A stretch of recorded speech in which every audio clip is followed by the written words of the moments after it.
नमस्कार दोस्तों, आप सब कैसे हैं? आज हम बात करने वाले हैं छत्तीसगढ़ का इतिहास। छत्तीसगढ़ का इतिहास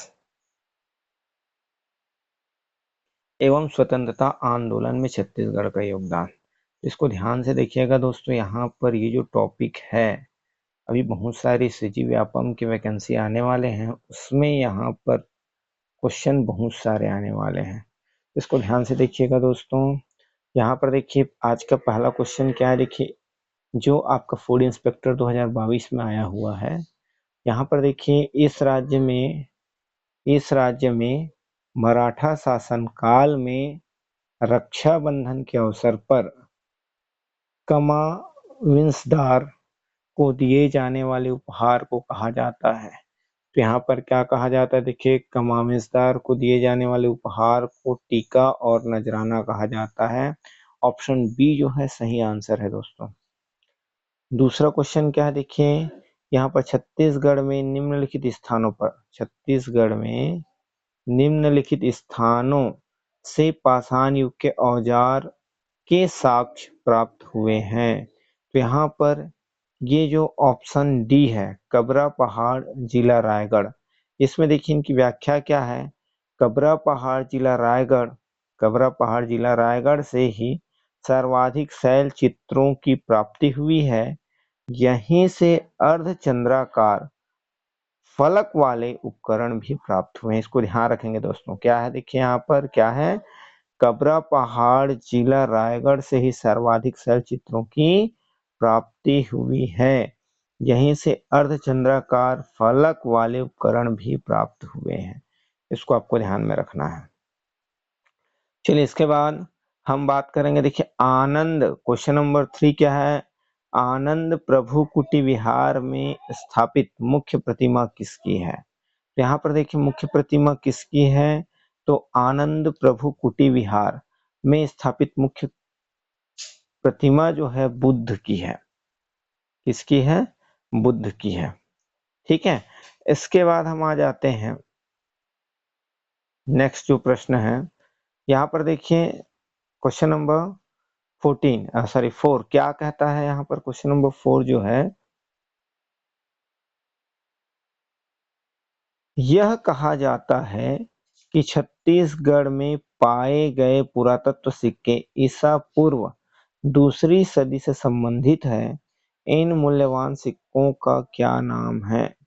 तो इन मूल्यवान सिक्कों का नाम जो है आहत मुद्रा या पंचमार्क मुद्रा है। ऑप्शन डी है ना। जो पुरातत्व सिक्के ईसा पूर्व दूसरी सदी से संबंधित है, इसको दोस्तों आहत मुद्रा, आहत मतलब जानते हैं घात होना, मतलब जिसको पीटकर बनाया जाता है। जैसे यहाँ पर इनकी व्याख्या है, मुद्रा के रूप में भारत में सिक्कों का चलन लगभग 2500 वर्ष से भी पुराना है ना। मुद्रा के रूप में भारत में सिक्कों का चलन क्या है, 2500 वर्ष से भी पुराना है। शुरुआत में सिक्कों को आज के सिक्कों की भांति सांचों से ढाल कर नहीं बनाया जाता था। आजकल क्या है, बहुत सारे उपकरण आ गए हैं, तो हम सिक्कों को क्या करते हैं, ढाल कर बनाते हैं। ठीक है, सिक्कों को क्या किया जाता है, ढाल कर बनाया जाता है, ढाल कर। पहले हम सिक्कों को ढाल कर नहीं बनाते थे, ठीक है, बल्कि क्या करते थे, देखिए सिक्कों पर प्रहार करके है ना, किससे,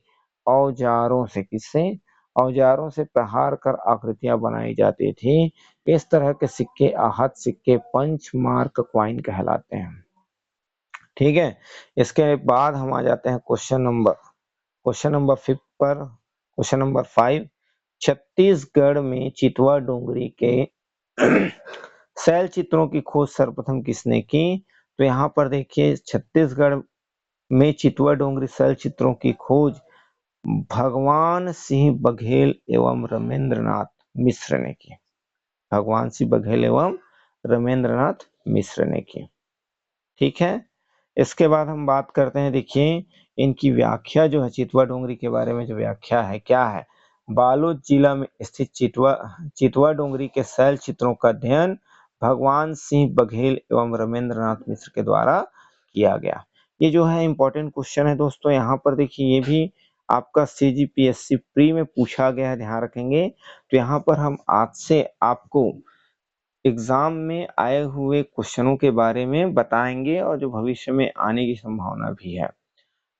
इसके बाद है कूट वाला प्रश्न, निम्नलिखित कथन पढ़िए। क्या है देखिए, इसमें बोला जा रहा है, पढ़िए। प्राचीन छत्तीसगढ़ का ऊपरी भाग मौर्य साम्राज्य में सम्मिलित था। ठीक है, क्या बोला गया है?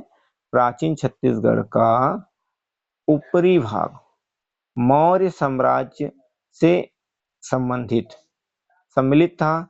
दूसरा क्या बोला जा रहा है, देखिए सरगुजा क्षेत्र की सीता बेगरा और जोगीमारा गुफा से मौर्यकालीन अभिलेख प्राप्त हुए हैं। और चौथा बोला जा रहा है, देखिए अशोक के कलिंग अभिलेख से इसकी पुष्टि होती है। ठीक है, तो यहाँ पर हम इनकी व्याख्या देखते हैं। देखिए क्या है, जनश्रुति यह है, ठीक है, जनश्रुति मतलब जनता के द्वारा कहा हुआ जिसको सुना गया। ठीक है, तो जनश्रुति यह है कि जब सम्राट अशोक कलिंग विजय के लिए अग्रसर था, ठीक है, तो वह छत्तीसगढ़ के प्रथम सरगुजा क्षेत्र से होकर गुजरे थे। ठीक है, इसका प्रमाण जोगीमारा गुफा में स्थित शिलालेख, ठीक है, इसका प्रमाण जोगीमारा गुफा में स्थित शिलालेख है। इस शिलालेख की भाषा पाली और लिपि क्या है? ब्राह्मी है। ठीक है, लिपि क्या है? ब्राह्मी है। साथ ही देवदत्त और सुतनुका की प्रणय गाथा का भी उल्लेख मिलता है। ठीक है, मिलता है। अगला क्या देखिए, प्राचीन छत्तीसगढ़ का ऊपरी भाग मौर्य साम्राज्य में सम्मिलित था, जबकि मध्य छत्तीसगढ़ का कलिंग विजय के बाद मौर्य साम्राज्य का हिस्सा बना। ऊपरी हिस्सा क्या था? मौर्य साम्राज्य में सम्मिलित था, बल्कि मध्य कलिंग विजय के बाद मौर्य साम्राज्य बना, मौर्य साम्राज्य का हिस्सा बना। ध्यान रहे कि इस बात की पुष्टि अशोक शिलालेख से नहीं होती। ठीक है, तो इसका जो आंसर हो जाएगा, कौन होगा? ये देखिए, इसका आंसर पहला वाला हो जाएगा आपका, प्राचीन छत्तीसगढ़ का ऊपरी भाग मौर्य साम्राज्य में सम्मिलित था, है ना।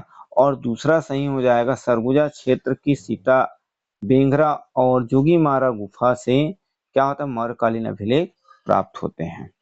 ठीक है, प्राप्त हुए।